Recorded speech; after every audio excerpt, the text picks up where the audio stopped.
It is the big day, national It's a championship big night. day.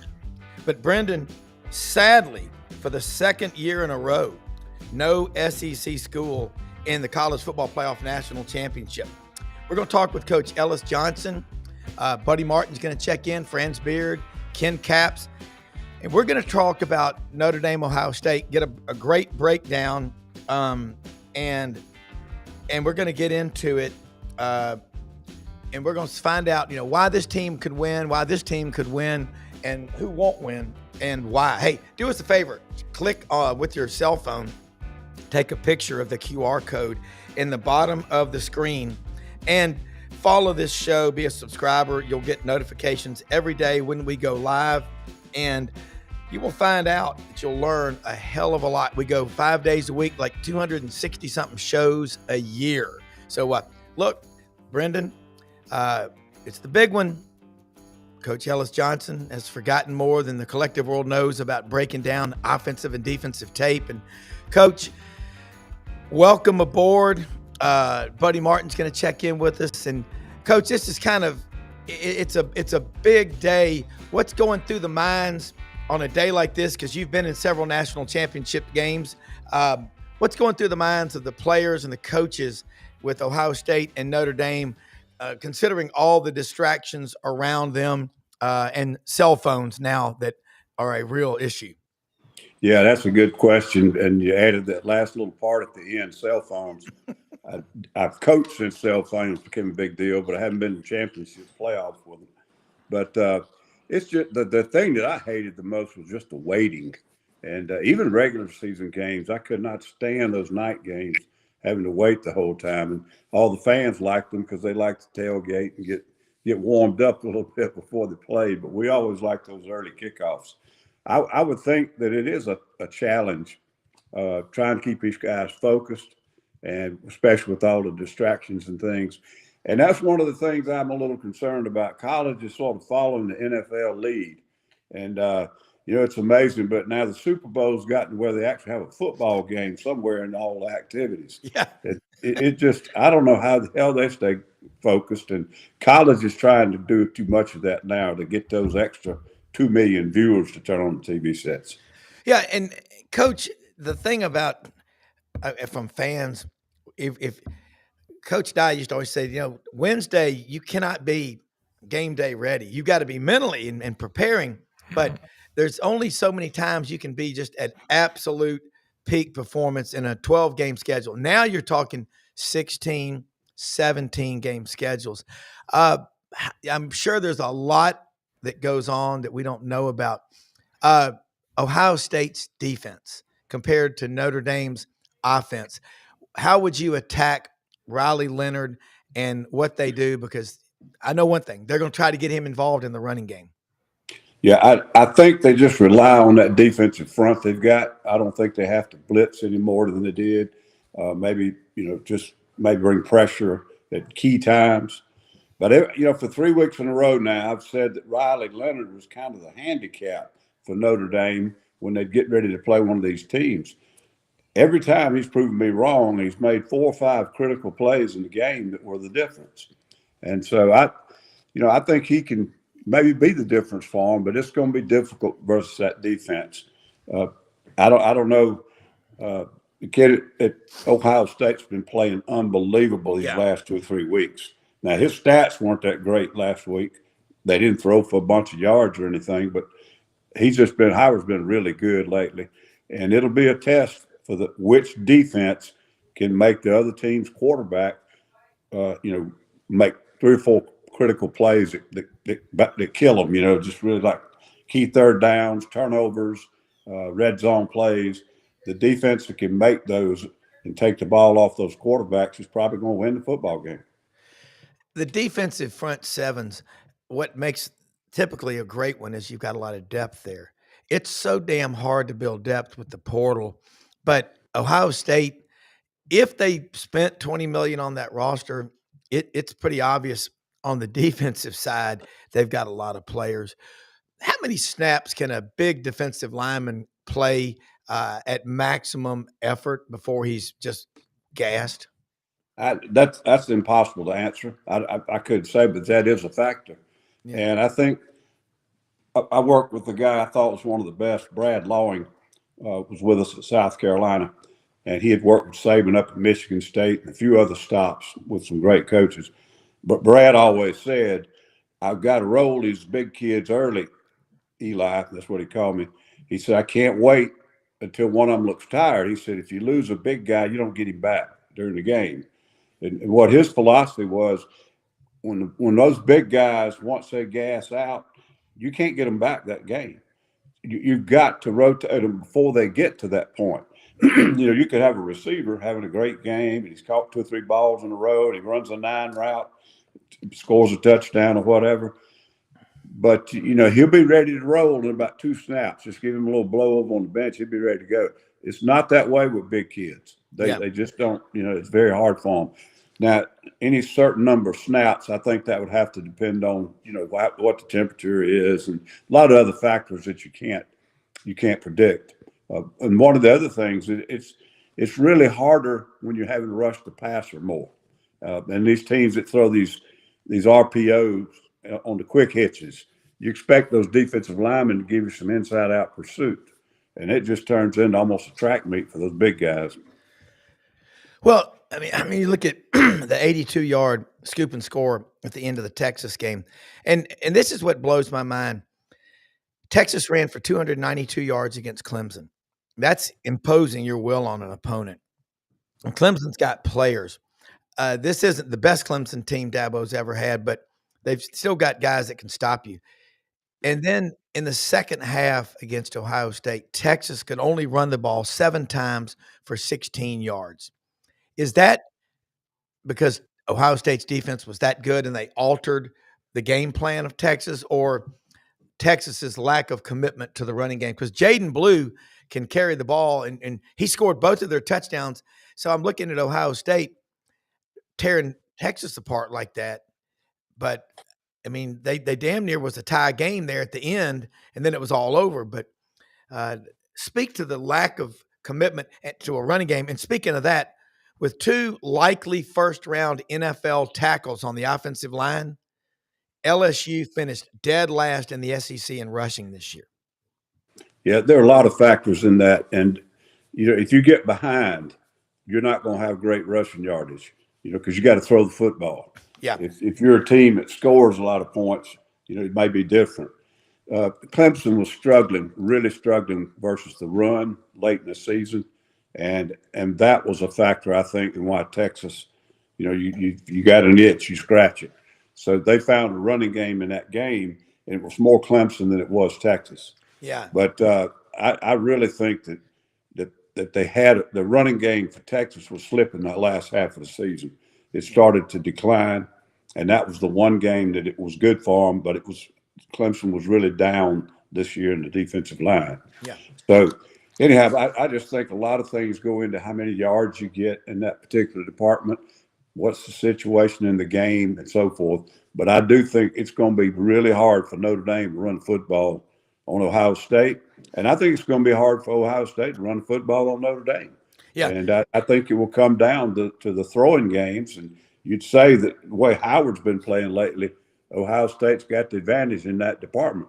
But Riley Leonard had a good game throwing football last week. Yeah, and it's really strange too, and we're going to get Buddy Martin in here in a moment, that Will Howard came from Kansas State.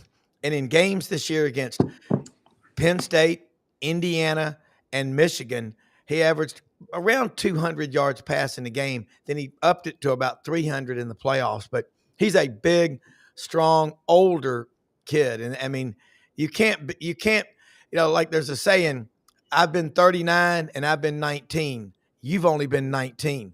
You can't make up for 4 or 5 years of playing college football, man. And I don't know, I guess he didn't play for Bill Snyder, but if Bill Snyder really should be on a Mount Rushmore of college football guys for what he did. I've never met the man, but he what he did at Kansas State would be like having a great hockey program in Belle Glade, Florida, in Lake Okeechobee in the muck. It's nothing short of amazing. Buddy Martin, hope you're feeling better from Panama City there on Andrews Bay. We got Coach Ellis Johnson here with us, and we are trying to break down this Notre Dame Ohio State CFP title game in Atlanta. It's weird. No SEC team 2 years in a row. We got to figure out how to fix this problem. What's going to happen tonight? Good morning, guys. Hey, I'm a little out of kilter here. It's just seeing the other guy. You've heard the old story about what happened to your eye. I fell into a doorknob. That's what actually happened to me. Wow. Also, among the other things we had in the last 3 or 4 days of drama around here, don't want to take you down on championship day, but 4 days, found out back on the flu and back up and got a black eye and going at it. And by the way, today's inauguration day, right? Yeah, it's a big Today's day. championship day, right? Today's the first anniversary of my marriage to my beautiful wife, Dawn. And I'm sitting there with a black eye trying to get on the show. And I don't want to interrupt you guys because you actually know something about it. I've been out of pocket for about 3 or 4 days, like in another zone. But it's good to hear both of you talking it. And I just want to say, I want to ask for a pass, a little bit of a pass, if I may, because I've been out of kilter the last 3 or 4 days. I'm going to re-engage here, but I'm having a little difficulty, Coach. It's, when I get right down to it, I waited for this day for 40 years. I've been waiting for this day. I've been preaching this sermon forever. Let's go. Let's get it on. Let's do it. And now that we're here, I have a hard time finding a dog in his sons. An old SEC guy, it would be heresy to say, well, hey, I'll root for Notre Dame. You couldn't root for Notre Dame when you grow up in the SEC, Coach. Or you say, well, I'll root for the Big Ten. What? Big Ten? So I like it in my column this morning to like the great dilemma, the story of what's it like when you talk about the ultimate dilemma, seeing your mother-in-law go off the cliff in your new Mercedes. How do you feel about that? Anyway, it's here. I'm trying to get all jacked up and excited about it. But you guys are talking great football stuff and your points. You got all the data. I'm just looking for – I will say one thing. I had a wonderful moment, which I wrote about this past week, where I was able to sit down, or at least by computer, interview both Steve Spurrier and Urban Meyer at the same time. Now, Coach, they know a few things about winning. And they were together in Spurrier's restaurant celebrating their deal there. They had Urban was elected to the Hall of Fame last week.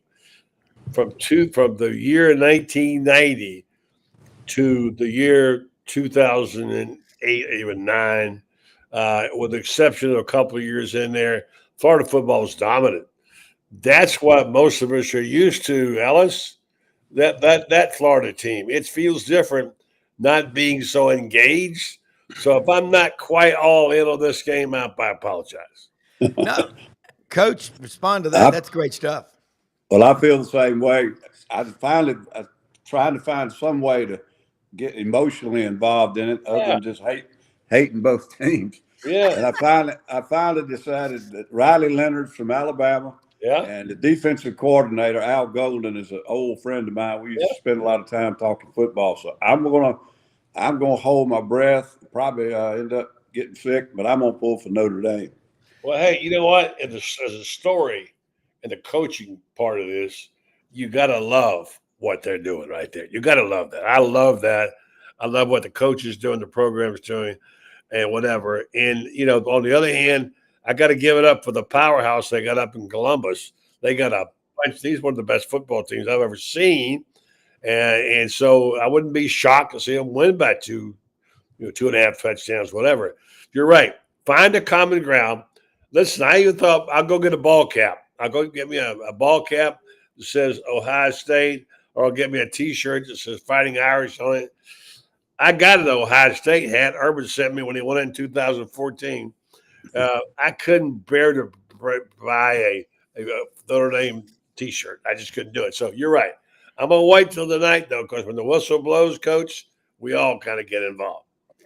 Yeah. I mean, Coach, I'm pulling for Notre Dame since I'm a Scotch-Irish Catholic. And I'm going to pull for him because of Riley Leonard from Fairhope, Alabama. His girlfriend goes to Auburn.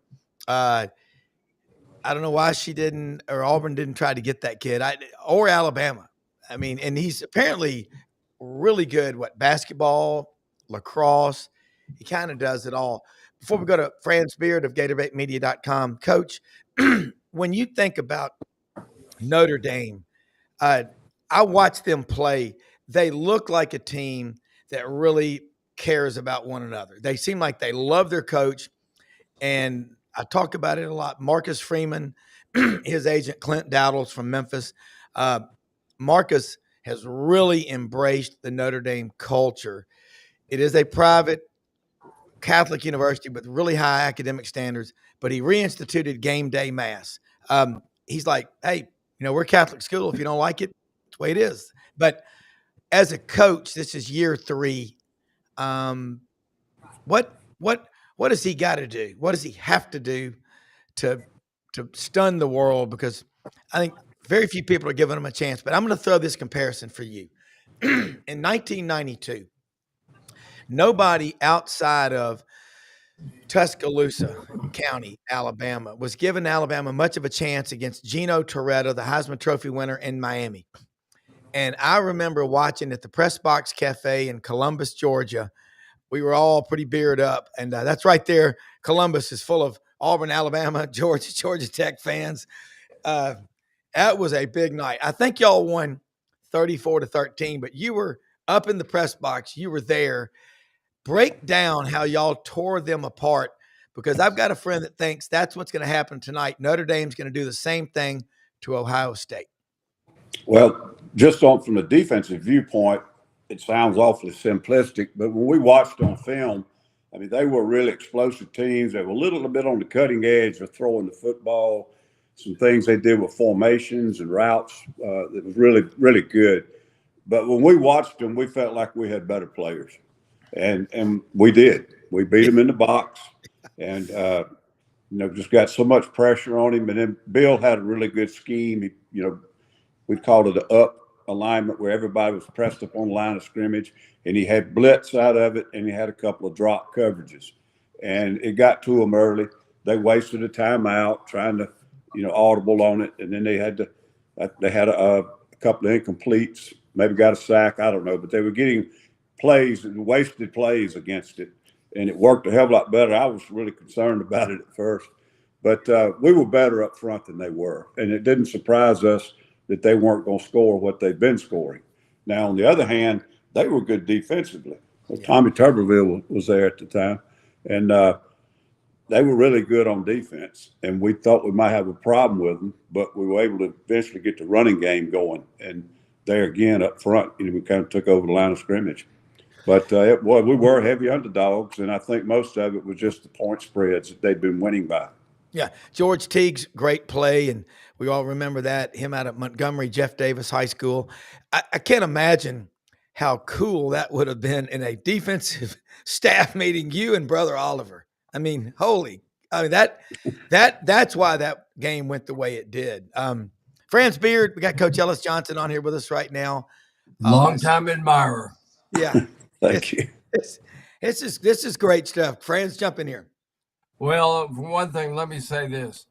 I see a lot of the Bill Oliver influence, but I also see a little Joe Lee Dunn in the things that I've seen you unveil over the years. And I think tonight would be a great night if Joe Lee, we're in there in that Notre Dame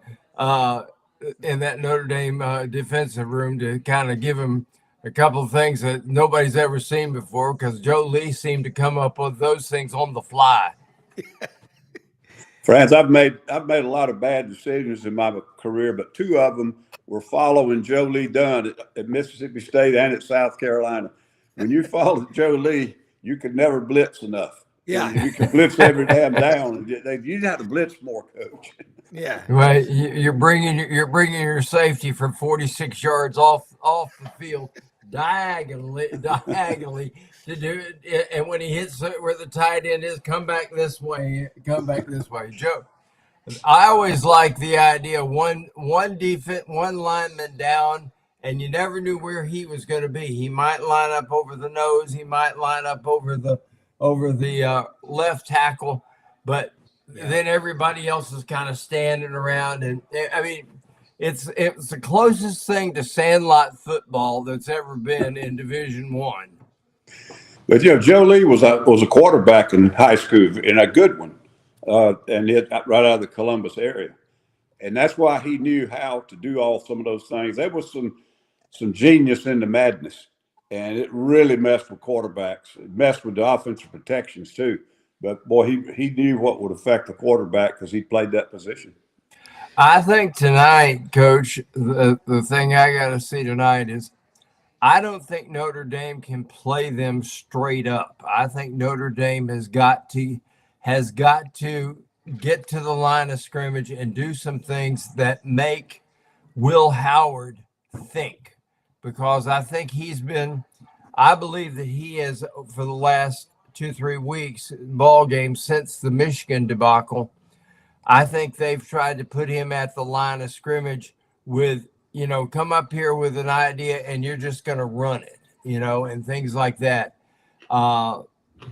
Give him maybe one check down, but don't make him think a lot. And I think Notre Dame, if they make him think a lot, can do kind of what you guys did to Gino Torretta, because Gino couldn't have read a defense spelled cat if you had given him the C, the A, and the T that game. Lord have mercy. Nobody ever was more confused by his own defense in history than Gino was back in 1992. Coach, you're talking about a Heisman Trophy winner. Yeah. Coach, I'll tell you something crazy. My wife's cousin Mark was in Italy this summer for about 3 weeks and was taking a cooking class in Firenze in Florence. And he's in there, and he goes, this guy looks really familiar. It was Gino Torretta. they were hanging out for about 3 days, and Gino said he's going to come on the show with us. But I got to ask you, Coach, Brother Oliver, he's really – I told you, you can see the influence. The two of y'all are so similar. And when he lived in Memphis and in Logan's guest house over on Goodman, it was when the showboats. It was so cool to watch what he did in his career. Talk about when y'all would do occasionally a 10 or 11 man blitz. That's what I call like giving your 16-year-old on his birthday the keys to your brand new Mercedes. That's called a vote of confidence, isn't it? Well, and we didn't really blitz as much out of it as we just bluffed it. Yeah. Okay. But what you do when you do that is you make them check and go to certain protections that account for everything. And if they don't, then you can bring the blitz one time and you're going to get them. So He was just really good. What we took into that game, it wasn't real complicated at all. I'm pretty sure it's just one blitz and maybe 2 drop coverages, or just could have been just one. Yeah. But I remember one thing we had to play 6 DBs at times to do this, and we were scraping the bottom of the barrel when we got down to some of them. Well, one of our 5th or 6th guys, Mickey Kahn, who's coaching at Clemson now, Mickey got knocked out early in the game, and Bill was just ranting about it. He said, "Find out how he is. I'm gonna lose half of my game plan. I got to have 6 DBs." So anyhow, they're over there on the bench, and the trainer, Bill's over there trying to settle the kid down, and he said, "I got to go back in. I got to go back in." He said, "You're not going back in." Mickey was about half goofy. He said, "If Bear Bryant was here, he'd put me back in." And Bill said, "Coach Bryant's dead, and you're not going in." That was a true story. One time, Pat Dye was really criticized about a game decision in a game, and he said, "Listen, I was at Alabama, and one time we were in a game late, and Coach Bryant was running up and down the sidelines looking for Leroy Jordan, and I grabbed him, and I said, 'Coach, he's been gone for 2 years.'" That's just it's hard to let some people go. That story's been around. That story's been around for a long, long time. It's a true story. Yeah, the reason. Well, we think it's true. We weren't there, but here's the thing I want to talk about though. In such emergencies like that, that was genius. 6 DBs. He was way ahead of his time. Think about that. Yeah. Some of the things we were trying to do on that plan, you better have a DB. A linebacker wasn't going to get there. Yeah, and you better have DBs that can tackle. Who's got 6 DBs that can play in a national championship? Exactly right. And we had 2 walk-ons out there. Right. God. Yeah. I asked Urban Meyer once about, the plan to win, getting the right players in the right position, so on and so forth. He said, we're pretty confident we can find somebody on that other side that their 11th man is not as good as our guy. We know we're going to get you at one point or another. We'll find that weakness. As you know, Coach, and Spurrier did the same thing. It's about matchups. Finding the matchups is what it's about. Now, I don't know. I saw some brilliant football being played in the NFL over the weekend. Man, oh, man, I'll tell you what. Wow. Fantastic football, the high level, quick passes. I mean, the skill level is unbelievable. It almost makes you feel like you love pro football again. But the fact is, there have been many. I listen. I'm an old guy. I can remember when the first time Don Shula sent in a third receiver. What is that? What's the third? What are you doing? Maybe you kept 2 wide receivers. All that began to happen. I was not aware of this until he told me. Mike Shanahan told me when he was an assistant coach at Florida, he was the first coach to have 4 wides against Georgia. 4 wides. That was revolutionary then, right? Wow. So we're seeing all these things like this evolve, and fans, as we know, it always comes back to the same thing. Ultimately, the story repeats itself. So I don't know what's going to happen tonight. I'd like to think if I was going to root for a story, it would have to be Notre Dame because it's such a good story. I love that. I love the coaching staff, what they've done there. But gosh almighty. And like you said, friends, we know a lot of people over there on the other side who've been involved with Ohio State. They are loaded. The question is, can they get the right people on the field at the right time? And are there 11 better than the 11 at that time, or do they coached up? It may come down to a penalty or a guy having too many players, too many men on the field, as we saw again in the NFL yesterday. Those small things, such finer points, Ellis, of coaching, little details of the game will make a difference in championships. Coach Johnson, Coach, I know you said you've got to leave at 1:30, but stay if you can. But I just want to make sure because it's 27 after. But respond to that, and then I want to get fans. But stay as long as you can, if you can. Yeah, when you were talking about Coach Spurrier and matchups a while ago, brought to mind. I went to him a lot of times on special situations. I'd ask him, what do you think about this? And I remember when I got in third and extra long, I'm talking about 3rd and 13, 3rd and 14, some of those things. I always preferred man coverages with safeties over the top, either single or double. And he said, I don't like that. And I said, well, why? I said, I don't want people running around out in space. And I said, we want to blitz? He said, no, you're giving me easy decision. He said, if you play man on me in 3rd and extremely long, you might be better than most all of my guys, but I got at least one guy that I can get on your worst guy, and I'll figure out how to do it. And I'm going to either get a completion or an interference. Because I'm going to teach the receiver how to get interfered with, and I'm going to teach the quarterback where to throw the ball. He said, I don't think that's a good decision. So we talked about some things, and that he was always good on stuff like that. But it just a defensive coach doesn't think about that. But an offensive coach like Spurrier, I mean, no matter who you put out there and what you play, he has a way of he'll move somebody before the snap, or he'll line up in a certain formation. He'll know, and he'll talk to the quarterback. This is what they're playing, or either they'll signal it out there, and they'll have the matchup somewhere on that field. Hoss Adams, who was one of Charlie Pell's assistants, once told me this, and it made a lot of sense. He said, the idea, if you don't have the great personnel or the best personnel, he said, give somebody a look 2 or 3 times and do something out of it that they haven't seen before. And he said, then the rest of the game, you can sit, if it works at least once, the rest of the game, you can line up looking like that, and you'll have offensive linemen and quarterbacks thinking, oh my gosh, here it comes again. And he says you can run a straight up defense in it and get a personnel advantage by doing that. Is there a measure of real truth in that, particularly in light of what you guys did to Miami back in '92? Yeah, it makes sense. It makes a lot of sense. And y'all are really getting my memory stirred here. Hoss Adams signed me at the Citadel when I came out of high school. Damn. And he was with Coach Red Parker there. And I Oh, remember I knew Red. Fordyce, Arkansas. I went to the Citadel on scholarship. I never saw the place until I reported down there. Signed a scholarship and never had seen it. But I loved Coach Adams. He was tough now. Although I had a good friend who was a year ahead of me that went, and the only thing he told me, he said, if he calls you over on the practice field, you get to him, you break down in a football position. Don't go over there and run up to him. What you need, coach? He said, you're going to get hit in the head. And of course, we never had things like that happen in high school. Our coach never would have done something like that. And I said, you kidding me?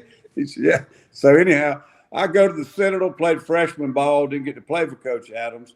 I went to West Point for 1 year, and I came back. I didn't like West Point. Came back, and the very first day I was on the field that red shirt year, he hollered for me to come down there and do some kind of drill.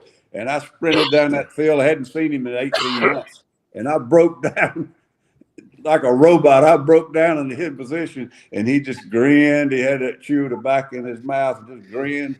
He had me already trained.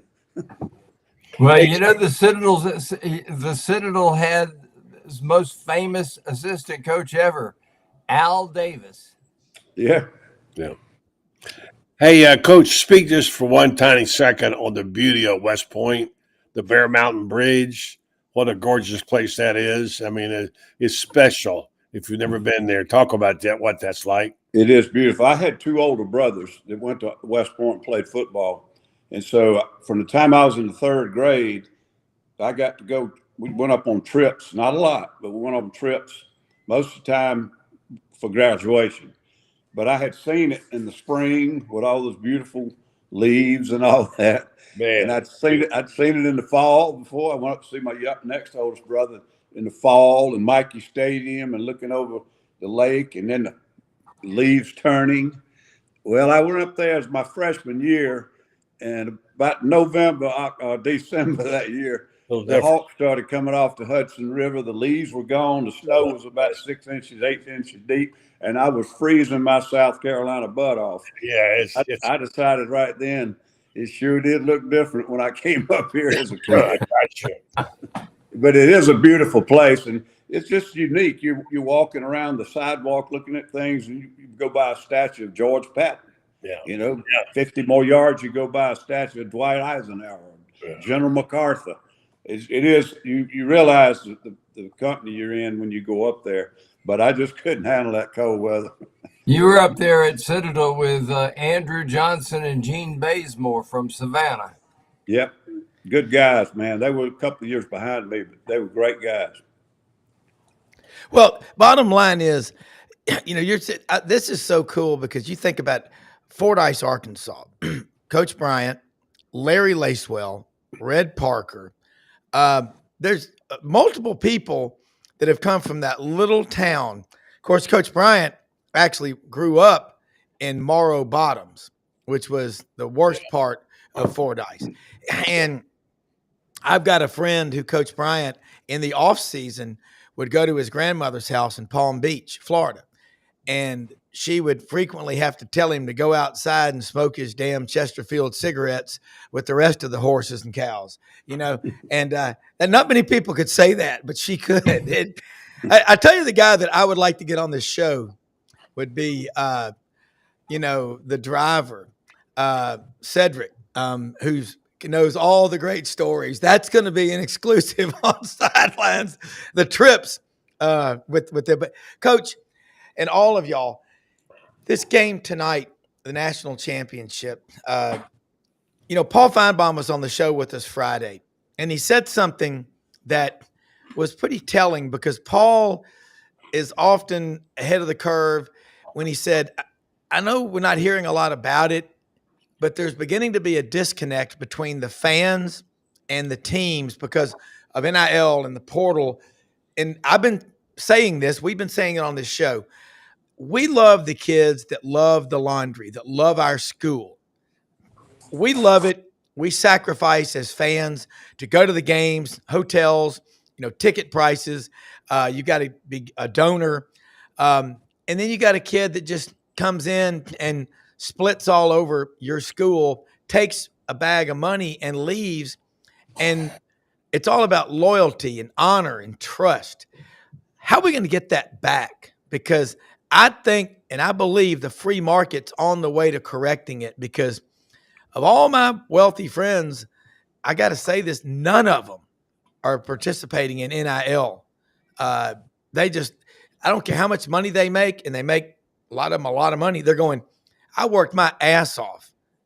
And when I was in college, I worked bartending. I was working jobs. I don't mind players getting paid, but it's shoving a Lamborghini in the face. You got some regular college student. It's a tough dilemma, Coach. And if you were coaching right now, and one of your players pulled up in practice in a Bentley, I mean, I don't know. I'm not old school. I just think I'm right. Yeah, you are old school, and that's the thing. You got to start thinking outside the box a little bit. I know I'm bad enough, but you're worse.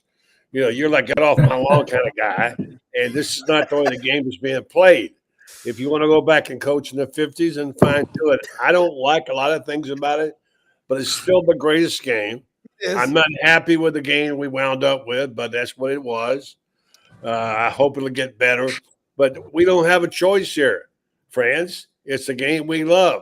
Now, we can complain about it, or we can get in line and join it and say, this is what it is. Let's celebrate it. Let's go get Coach Johnson a Notre Dame hat or whatever we got to do, and we'll go out tonight, and we'll make this thing joyful. This is the most joyful sport there is. Oh, there is. I refuse to let them rob me of the joy. Well, the thing we've got to do, guys, and I don't know if I can find anybody who disagree with this, is we got to get football in the hand of business people and out of the hands of ESPN and academics. Academics' idea of everything is everybody hold hands, sing songs, and dance on their tippy toes. And make it all equal for everybody, which it isn't going to be ever under any circumstance. And that's academics. ESPN says, can I fit them into the 3 a.m. time slot in Hawaii on December 28th? And we got to get some sanity back into it. It's still the greatest game. There's no question about that. But at some point, it's kind of like right now, common sense is telling me Ohio State is going to kick the crap out of the Domers tonight. My head can't get out of that. But I believe, in fairy tales of the Easter Bunny, that Notre Dame's going to come up with a way. But that aside, common sense has to get injected back into college football. And to me, the first evidence of common sense would be to kick out the academics and tell them, look, you go figure out how we're gonna make plant-based pork someplace, and we'll leave the football to the football people. Well, Coach, I think the ratings this year for TV and all are outstanding. I really do believe, though, this stuff will fix itself. I'm all for players getting paid. That's capitalism. But what's funny to me is Franz is right.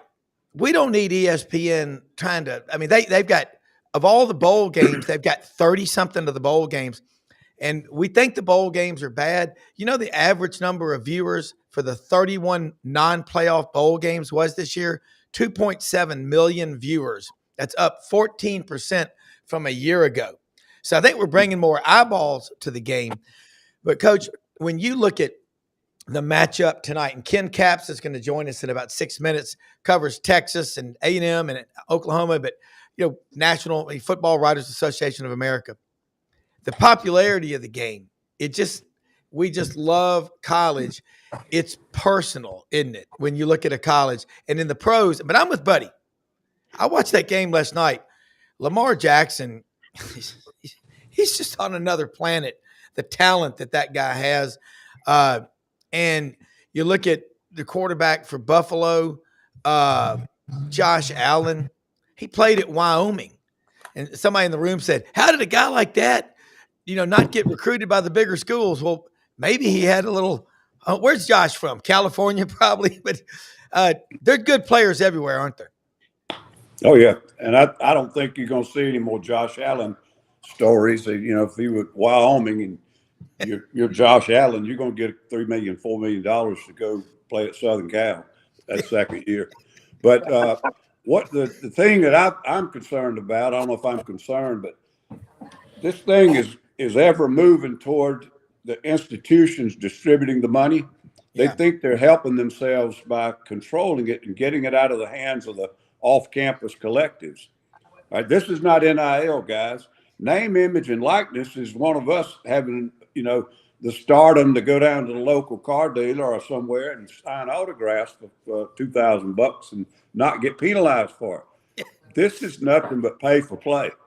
And it's getting ready to backfire on them, because as soon as you start this revenue sharing and you put it in the school's hands, all these ADs or whomever talk about they're going to give 75% to the football, 15% to the men's basketball, 5% to the girls, 5% to the Olympic sports.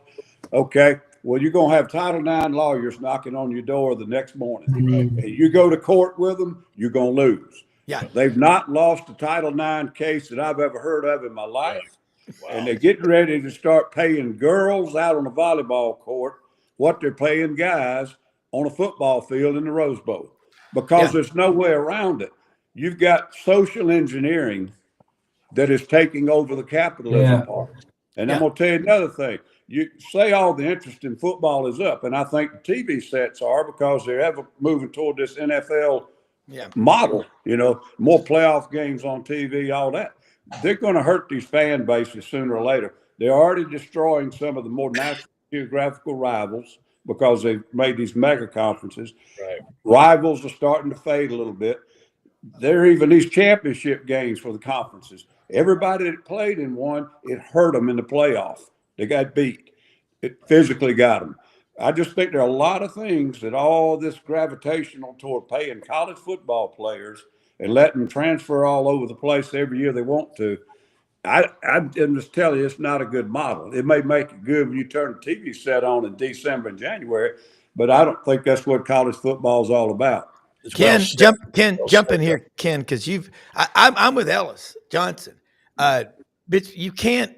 We're supposed to prepare these kids for the real world.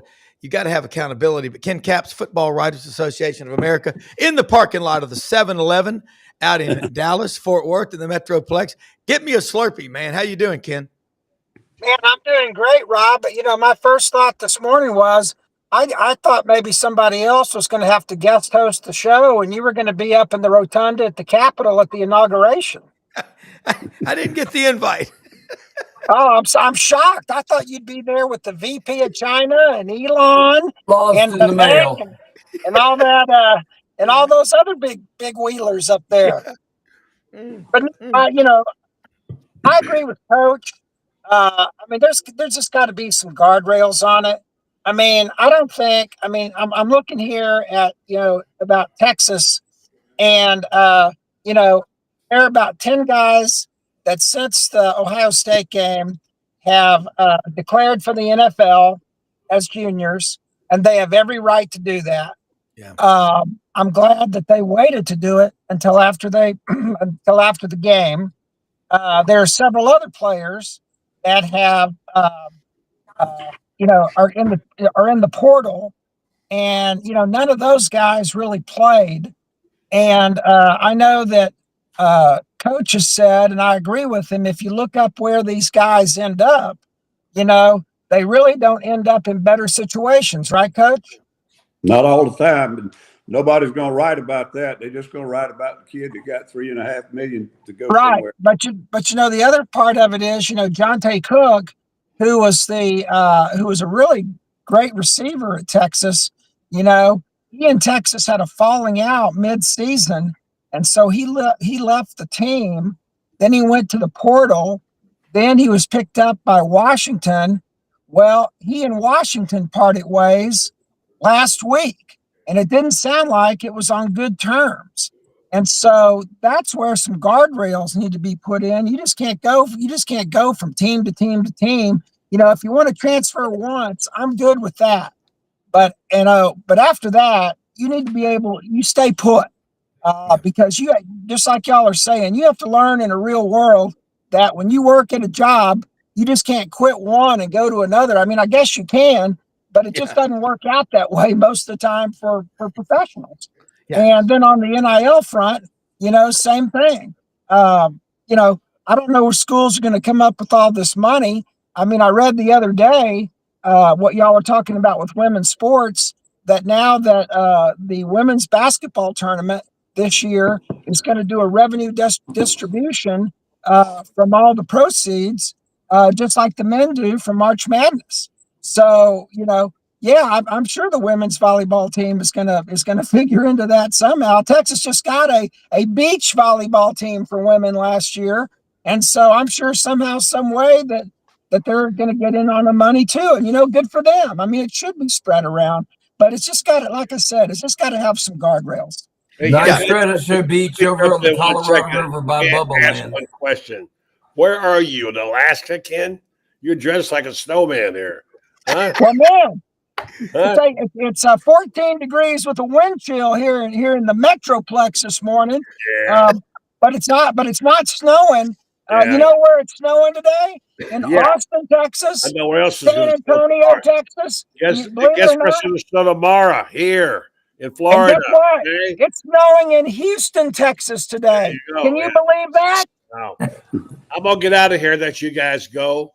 I have my bride's first anniversary is today. I'm gonna spend the next few minutes with her, but I want to say thank you very much. She renewed my contract for one more year at least. But I wanted to say that Ken, I've been down to ask you this question. Or no, actually, Ellis.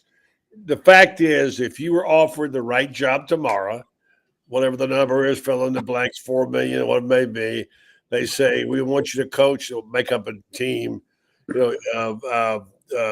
tech or something, and you say, okay, I'll take the job, and you will say, how much money do I have, right? To spend, because that's one of the first things you have to ask. How much do I have? Who am I reporting into? What's my contract and what's my buyout? And then you say, push the button, let's go. Because if you coach, that's what you do.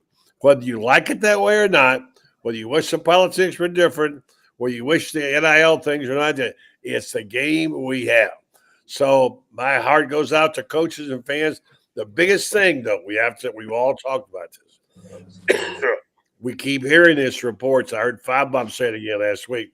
There's a big disconnect out there. This is what you guys have been saying with the college football fans, a big disconnect. You better be careful, because if you lose the core value of your fans, you're done, man. Yep. So on that happy note, I'll say thank you for letting me be on the show. Rob, I'll talk to you later. And Coach, good to talk to you. And friends, I'll talk to you later. And Kid, I'll see you. Thanks very much, guys. Hey, thank you, buddy. Congratulations. Ellis Johnson, I love what he just said. Well, they had one key word in there. Yeah. Contract. Okay. You got a buyout. You got this. You got that. You got a contract. Players don't have contracts right now. Right. They're running the show. And I don't mind them transferring one time, and then they get another one if any coach connected to them leaves. The head coach leaves, or your coordinator leaves, or your position coach. You get a free out. Something's got to change. But here's what I've said that they need to do, and maybe you guys agree or disagree. First off, you can't transfer till you've been there a fall and a spring, 1 full year.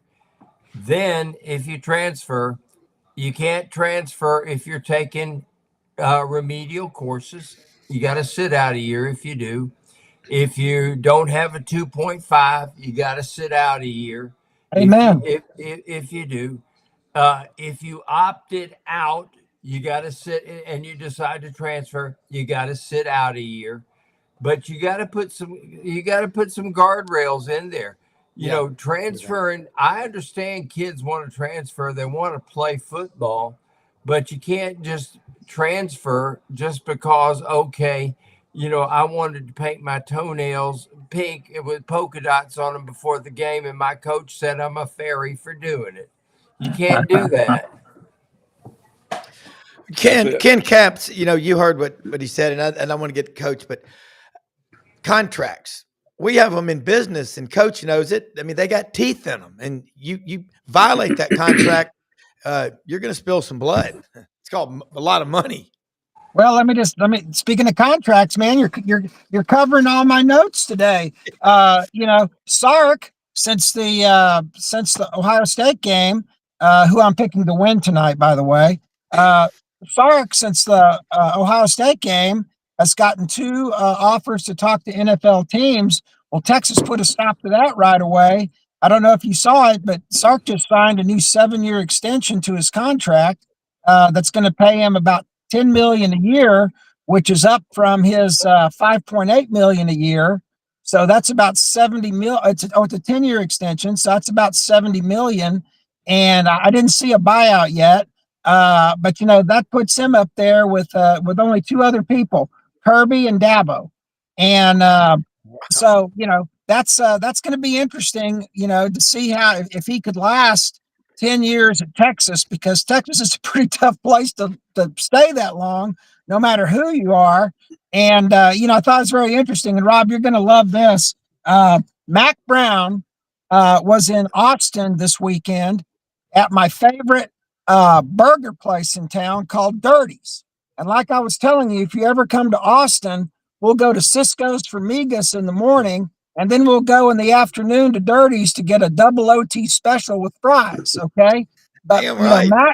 Mac I'm was good in, with that. Mac is in Austin, but Sark's numbers the last 2 years, Texas has been 25-5. Now, those are numbers that have not been seen since Mac Brown. Yeah. And, everybody was, hunky dory with Mac Brown. And then all of a sudden in the last 2 or 3 years, folks, he wasn't doing really well. He said that after the Rose Bowl loss to Alabama, he kind of lost his mojo. He lost the edge in recruiting. Next thing you know, Texas boots out Mac Brown. So, you're right about this contract thing. The first thing when I read that contract was, hey, good for Sark. But when are the Texas fans going to decide that they've had enough of him? And that may be 5 years, 8 years, I don't know. But $70 million, that's up there in Jimbo land. Yeah. Hey, Bubba, go out there and punch for Small in your backyard. We got to fire us a football coach. Yeah. That's what happens. Coach Johnson, you hear these numbers, and we all make money and all. How much of a distraction is it when you're known more for your contract size than your wins and losses? I mean, that's got to be at some point an issue, Coach. Yeah, I mean, coaches that I know, they don't think about it. Okay, good. And a lot of times, it's almost a competitive thing. Coaches work so many hours and so forth, and getting wins and losses is what drives them. It's not the paychecks. And you say, yeah, sure, they'd turn the money down if it wasn't the paychecks. It really isn't the paychecks that drive you every day. It's the winning and losing, getting the top recruits and all that kind of thing. You want that contract and that amount of money because you look over there and you're doing a better job than Bill and Joe, and they got better contracts than you. That's where it comes down. Say, hey, I'm worth more than this. And that's where a lot of that comes in. Really, you can't think about that day in, day out and through the year. If you do, you're going to be, you're not going to get anything done. They are focused on winning and losing and off-season program and recruiting and just the day-to-day nuts and bolts.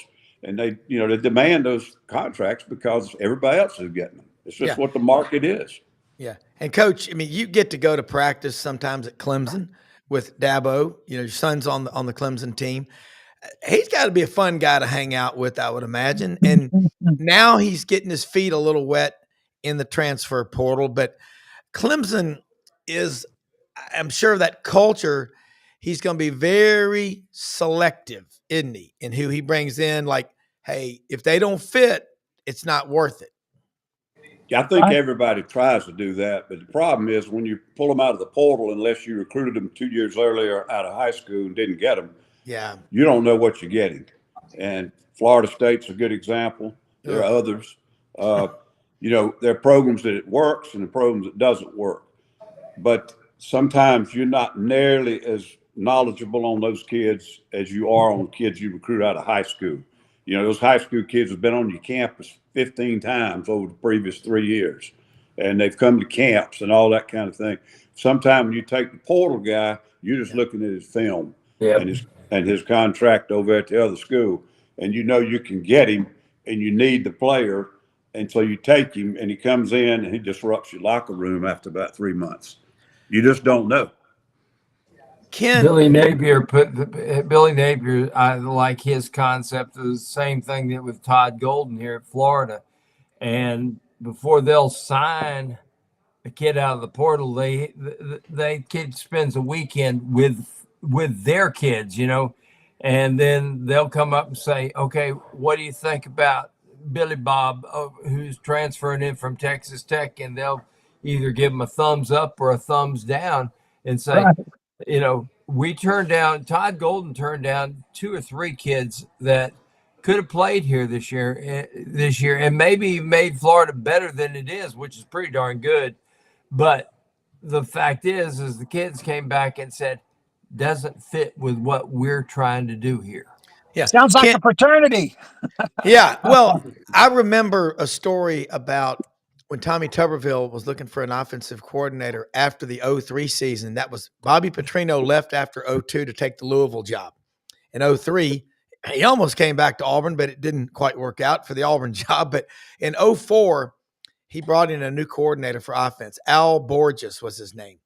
And some buddies of mine told me that what they did was they had the current guys on the offensive staff interview Al Borges rather than imposing Al Borges on them. And it worked out really well. They won 41 games the next 4 years. So it's cool. Ken, I want you to speak to, because both of these guys, very smart, high football IQs and high IQs, period. Arch Manning. I mean, if you're Quinn Ewers, what's the relationship like between the two of them? Because that's got to be tough for Quinn to hear so much about, like, they're just waiting for me to get out of the way so Arch can come in. But Arch seems like a squared away kid. And I bet Coach and friends, if they were, coaching, would absolutely love to have a Manning on the sidelines next to him. Or actually in the game, only when the defense is on the field. Right, exactly. Arch and Quinn had a very incredible relationship. They were very close. They supported each other. Quinn handled it in stride. All of the talk about, well, when's Arch going to get to play? Can't we put Arch in the game more? Yada, yada, yada. And, Quinn was brought to tears when he was asked about Arch after the Ohio State game, and just talking about what a great teammate he's been, what a great player he is. And, that all comes up from his upbringing and his granddad, all and up to his his uncles and his dad. He's just a good guy, and he's just, I mean, what a great kid. And I'm just so proud of him as a person, and just as being a good guy. I mean, he's taken a lot of criticism. Here's a guy that hadn't played very much over the last 2 years. He's been in Texas, and he's taken more criticism and speculation than guys that have been 4-year starters, for Pete's sake. Yeah. Coach, looking at it from your perspective, you got those two guys.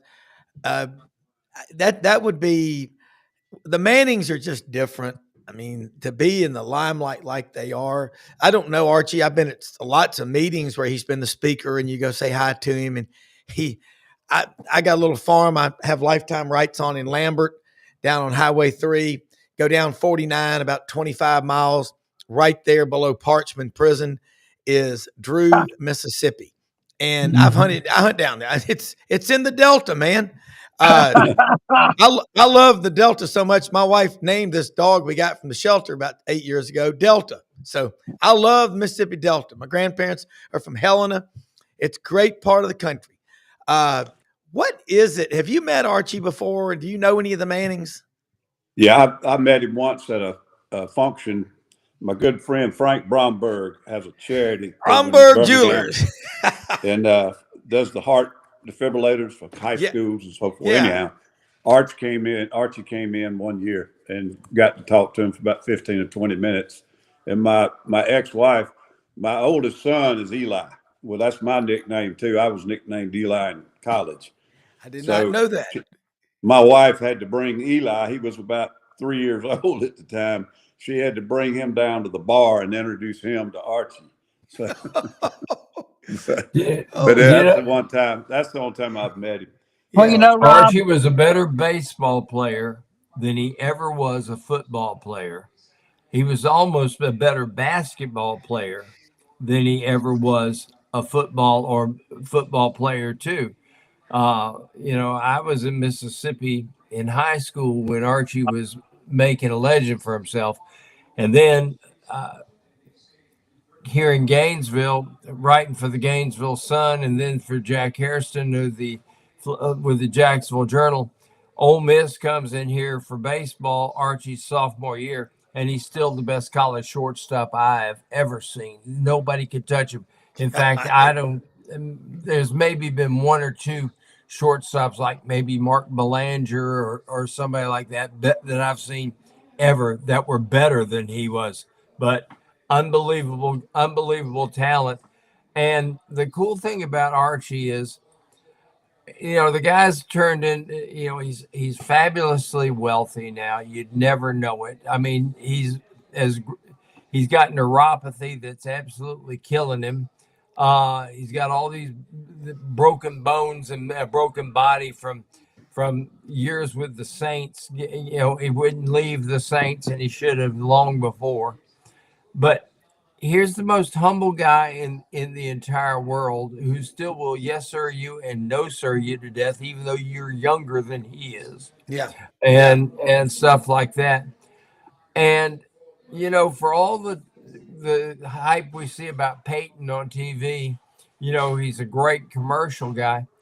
Peyton's pretty much the same way Archie is. Really kind of a humble kind of guy who never dreamed of not earning it on the field himself. Yeah. And I got to tell you what, guys, that's one of the things that has bothered me about how we've gotten away from that. We've gotten to this point where we're elevating the kids in such a way that nobody wants to get out there and earn it anymore. A day, I'm a day on campus, and I was a high school starter at Western Walla Walla, and I come in here and I got 3 high school All-Americans in front of me, and I've already decided I'm better than they are, but they're going to screw me over, so I got to transfer. Yeah, and you know what, guys, that's so true. Coach Johnson and Franz and Ken, we're lucky we're from the era that we're from, because I remember my third or fourth year at Auburn. Never forget, before cell phones were around, one of my teachers was on the 8th floor of the Haley Center, Coach. You remember that on campus, the tallest building in Auburn. And so I was talking to my mother. I said, I'm going to get on the elevator and go up and see Dr. So-and-so. And she goes, no, you're not. I said, what do you mean? She goes, take the stairs to the top. I said, why? She goes, because you'll remember what it took to the top. You can't just punch a button to get to the top in anything in life. She goes, anything in life worth having is worth fighting for. We need more of that. And Coach Johnson, absolutely. We're going to wrap it up now. Love having you on, Franz, Buddy, executive producer Brendan Martin, Ken Capps in Alaska. It's just a little cold out there, but no hill for a climber. No, that's right. But Ken, this game tonight, man, just everybody's picked it. But Ken's got Ohio State, Coach. Coach, any surprises? What do you think? If I go with my head, it's Ohio State. But if I go with who I hope is Notre Dame. That's right. Franz Beard. Common sense tells me Ohio State is going to wipe the floor with Notre Dame. But there's something about this Notre Dame team, and I can't point out what it is, that tells me that they've got a surprise or two in store, and that it's Absolutely. going to be a Yep. white knuckles ball game. But something tells me I'm going to be listening to the Domers for the next year talk about how they were there personally when Theodore Hesburgh got a bolt of lightning from the sky, telling him to invent football and hire Newt Rockney. Well, Right, there you go. Yeah, and remember, Pete Giftopoulos, 14-10, Penn State beat Miami in '86 in the Fiesta Bowl. Linebacker Pete Giftopoulos picked off Vinny Testaverde at the end. Coach is here. The inner karma of Bama, Miami in '92. It could happen. First off, Christ and the least among us. We're the most blessed people in the world. Go out and help people every day and find excuses to win. All of our sponsors at sidelines.live. Check them out. See you tomorrow, folks. We're going to be reviewing the big one. Thanks for watching. Have a great holiday.